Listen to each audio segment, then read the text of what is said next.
جلال پور پیر والا دو دریاؤں کا سنگم ہے. مشرق سے مغرب کی طرف دریائے ستلج آتا ہے، اور ستلج جو ایک نہر کی حجم سے بھی کم رہ گیا تھا، آج وہ بکھرا ہوا ہے اور اس کا پیٹ بھی کئی کلومیٹر کے اندر ہے، اور تقریباً پچھلے 12-15 دن سے وہاں پانی ٹھہرا ہوا ہے. پھر جلال پور میں جب چناب کا یہ ریلا جو اس وقت گزر رہا ہے وہ پہنچا ہے، تو وہ چناب کا پانی بھی ستلج میں داخل ہوا ہے، اور وہ پانی بیک مشرق کی طرف جا رہا ہے. تو اب جلال پور دو طرف سے پانی میں گر گیا، ایک مغرب میں دریائے چناب سے اور ایک مشرق میں دریائے ستلج سے. اب اس وقت وہاں کی صورتحال یہ ہے کہ ہم کتابوں میں پڑھتے ہیں کہ کوئی جاں بلب ہوتا ہے اور وہ فریاد کرتا ہے، عربی میں اس کو الغوث کہتے ہیں، حل من مستصرخین کہتے ہیں، ہے کوئی فریاد کو پہنچنے والا.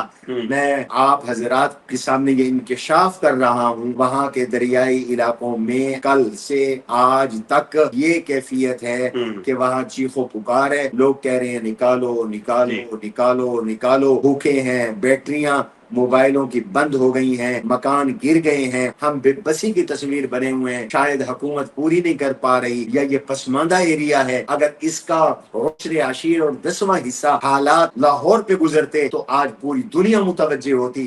یہ جو کہ ایک پسماندہ وسیب ہے، پسماندہ ایریا ہے، لوگ چیخ رہے ہیں، چلا رہے ہیں. اور پھر میں آخری بات کروں گا، سب سے خطرناک بات یہ ہے کہ اس وقت 6 لاکھ کیوسک پانی موجود ہے، اور تازہ اطلاعات کے مطابق ہمارے ڈپٹی کمشنر ملتان کے اطلاع اور پوسٹ کے مطابق ہیڈ کرمو سے آنے والا جو نیا ریلا ہے وہ 4,43,000 کیوسک پانی کا ہے، وہ آج پہنچ رہا ہے.